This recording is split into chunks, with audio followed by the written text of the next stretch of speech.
Radio, welcome back. So this is what we're doing today, making a little Christmas wreath. Now we're making this one without the bell in the middle, just the outside bit.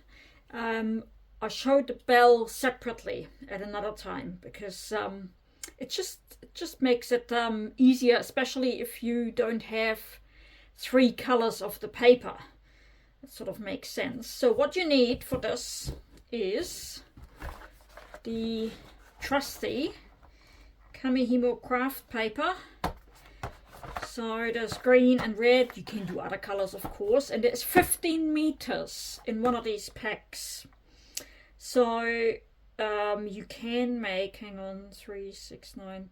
You can make 4 of these, I think. Oh no, sorry, about 2.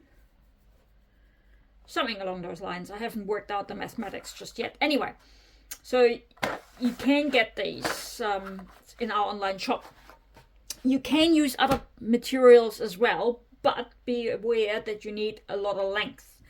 So in this instance, for this, what we need is 2 strips of full width, 3.4 meters long. So that's where the length comes in, 3.4 meters. Of each color times 2. And then we also need a smaller piece, and it can be the same color. I just had this left over.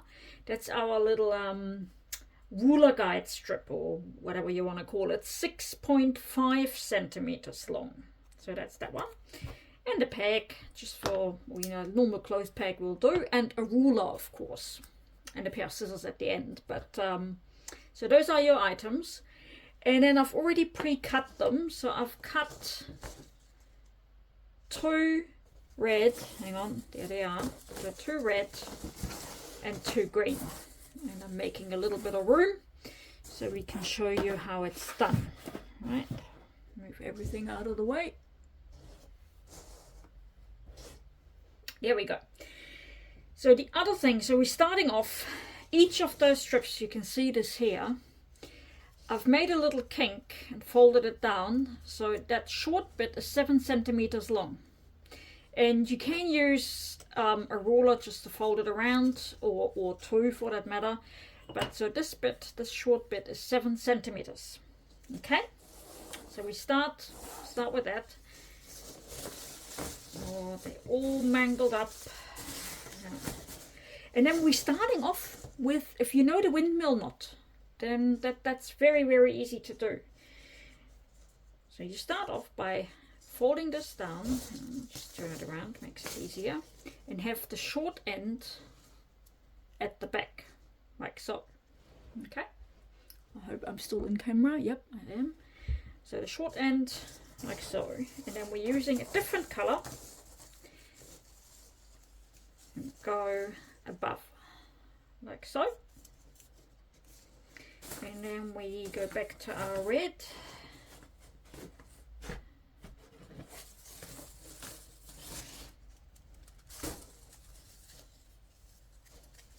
Go like that. And then the last one is the green rather. Okay. And I just, I'm sort of lazy. I just fold it through here.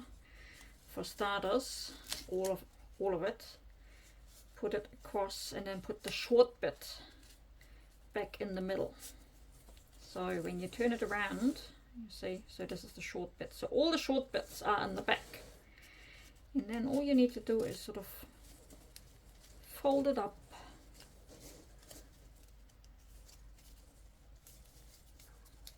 Nice and tight. There we go. So far so good, hopefully. Right.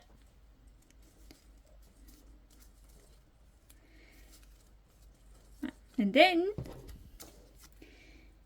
you use, sorry, not yet. Almost confused myself. That's the problem when you film. So now we're turning that one over. Oh gosh, this is messy business. Then this one, then that one. Give it a nice squash each and every time. And then this one is the last one. And that one, that last one, we tuck in. So at the beginning, that means there is a lot of length to be tucking in. And excuse if this is going a little bit out of focus here, but that's what 3 meters are doing. And there we go. There we go. Oh, come in. So.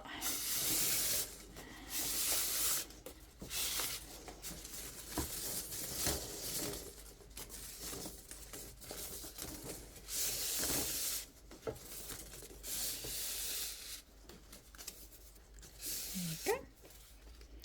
Nice and secure. There you go.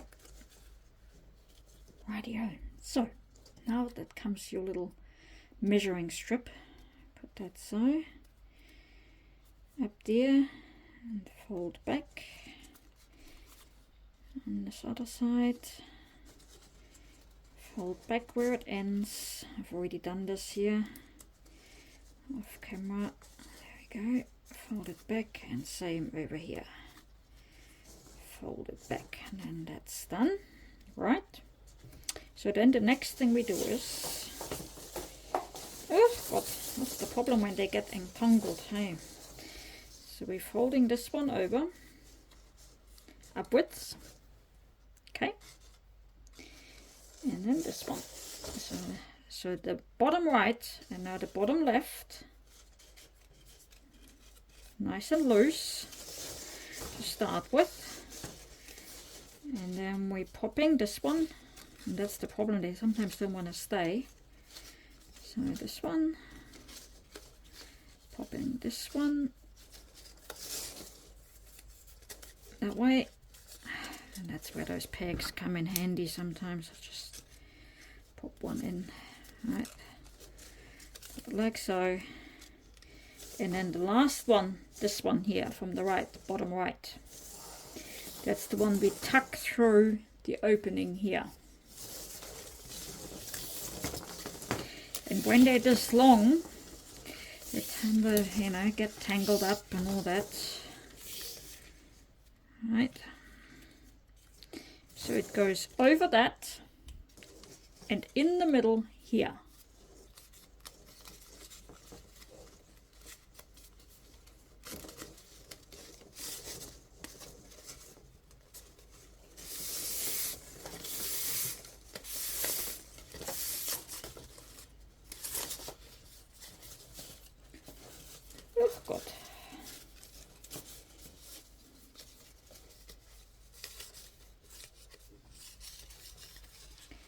Right, and then where we put our little mark earlier, like this thing, where we put it, which is this spot here, this is where we're folding it back up.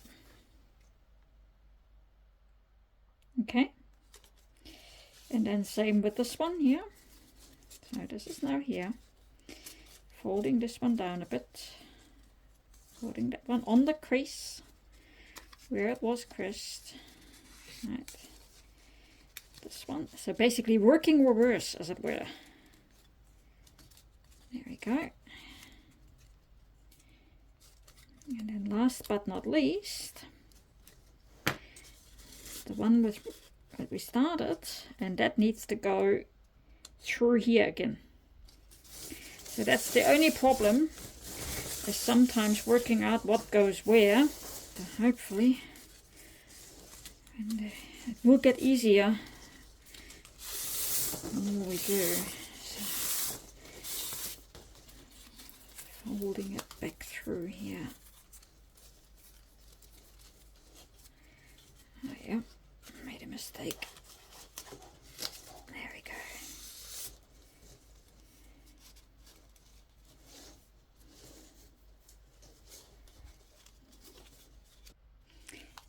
And then once you've done that, see, there we go.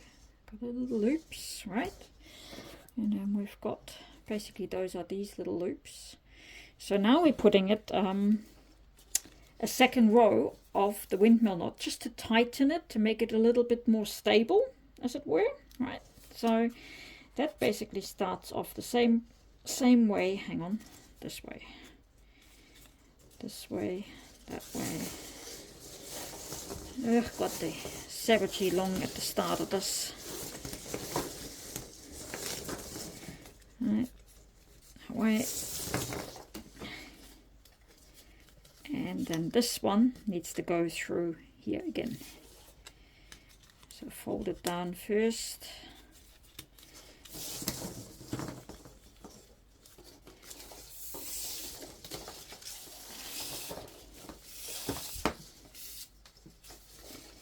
And then poke it through.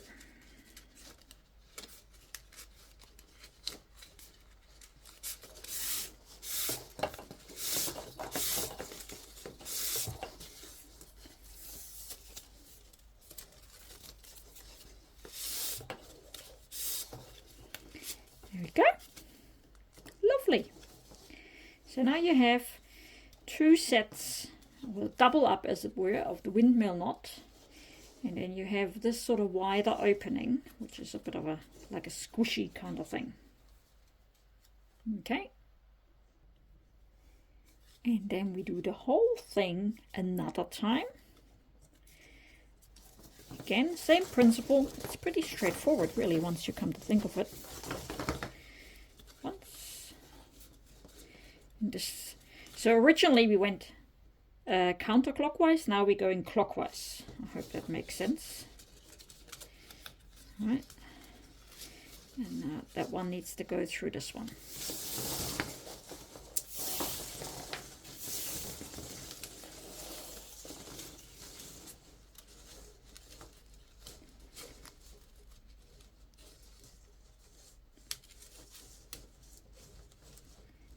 Oh, there we go.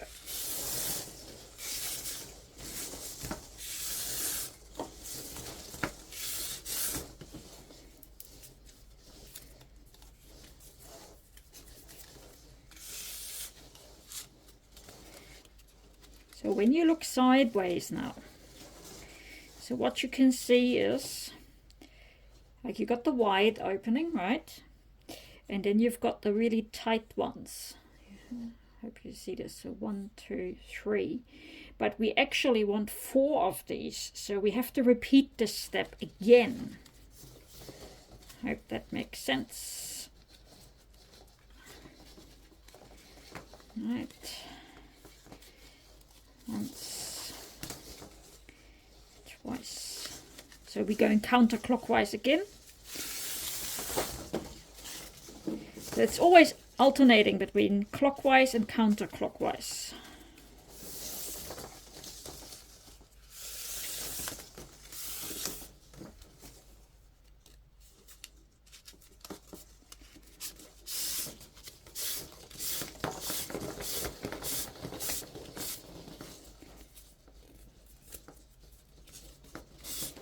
There we go. So if I'm looking now, so I've got, you know, if you look at these tight areas, so you've got 1, 2, 3, 4. So this is what you want. You want 4 of these. And if you look at the other sides, 1, 2, 3, 4. Same on this one here. 1, 2, 3, 4, and so on and so forth. So that is basically your in-between windmill. And then now we're putting another loop on the next one. So we need our trusted piece of marker again. Fold it, right, fold it. Make a crease. Same here.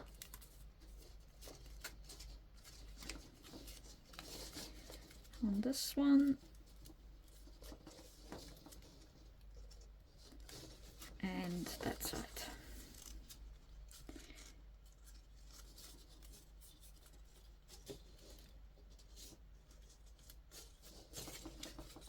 Okay. So far so good. And now we're back at the beginning, aren't we?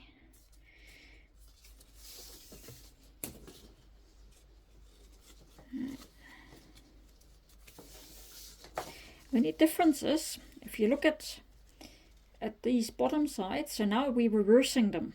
So if you look at the original, so we have these loops, they're alternating. Oh, at the top you can see it. Okay.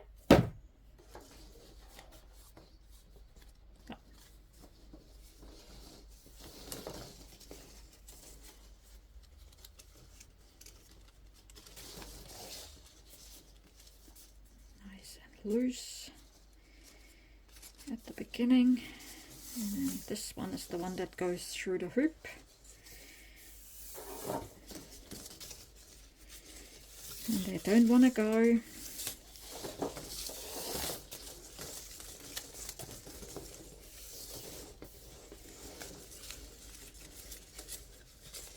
It's a bit of a mind game sometimes. This is where those pegs come in really handy. There we go, come on through.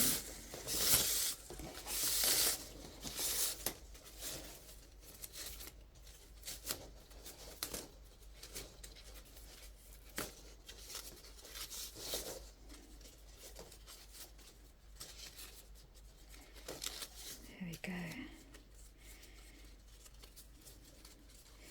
So you take it up to the little crest again. Okay. Pull it through and then pull it back on itself. Okay, there's a little crest. Do the same with this one. Just a little crest. Same with this one. Sorry. And last but not least,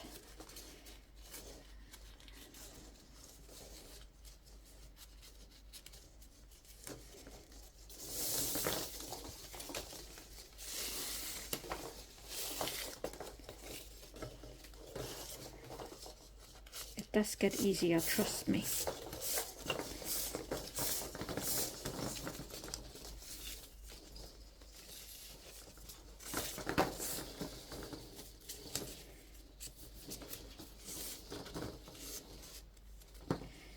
Here you go. So what you want is these little loops. And if you look at it now, so how they're alternating. And on the side, alternating. You can kind of manipulate it a little bit if you like, to make it a little bit more loopy, as it were. Okay, nice and tight. Okay. And then again, you're returning to this, so you need 1, 2, 3, 4. 4 of those tight windmill knots. So I start by going clockwise. Sorry, yep, clockwise.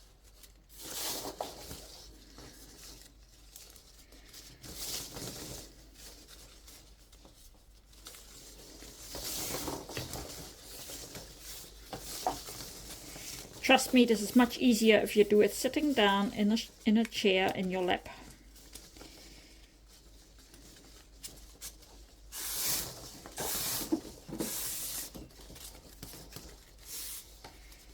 Right, nice and tight. Now we're going anti-clockwise.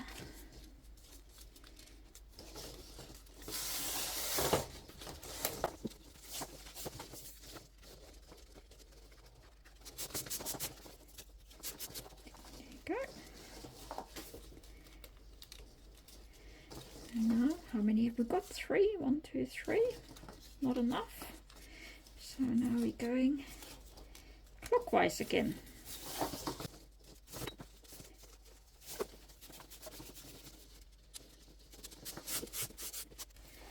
How are we doing now? There we go. So 1, 2, 3, 4. Similar to this.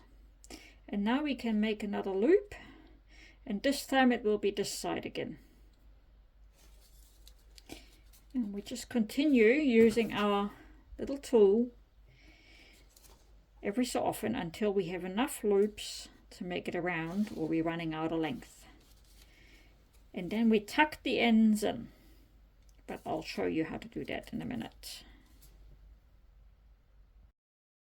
So it's the end, and I usually cut the ends a little bit so they kind of get high or hidden when I poke them through. So you can just about see it. I cut them off about 2-3 mil before they reach the other side, and it just makes it easier to hide them when we tuck them in.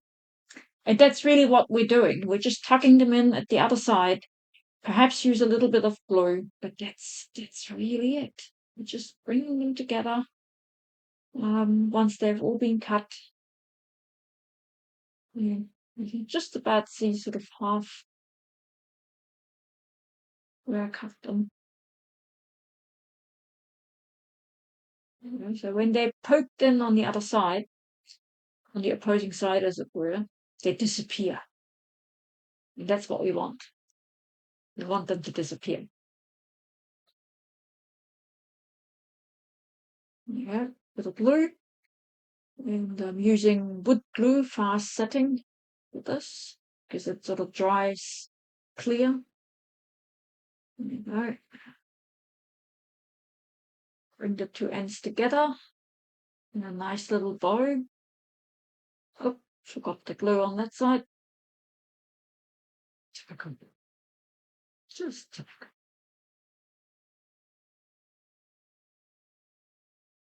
There you go. That's better. So bring them together, and then all we need to do is thread the ends through the opposing gaps, as it were. And it's a little bit fiddly, and sometimes I just put pegs there, but not in this instance. They should just slide in, as it were. Yeah.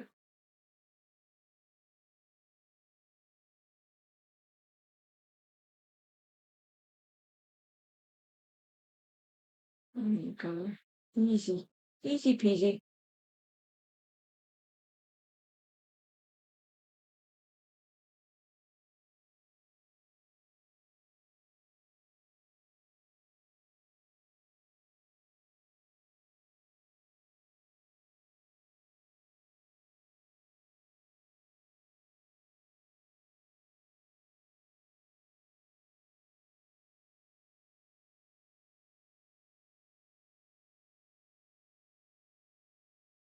Sometimes they don't want to go, so use a pair of pliers and pull them through. So it can get a little fiddly, in particular if you fill me up. Right, but that's basically it. So you bring the two sides together, tuck the ends in, and then you can attach a handle on one side of it. And that's pretty much it. And there's your wreath done. Rightio, so that's it. Finished product. Just needs a handle, and what's your uncle? Happy weaving, everybody.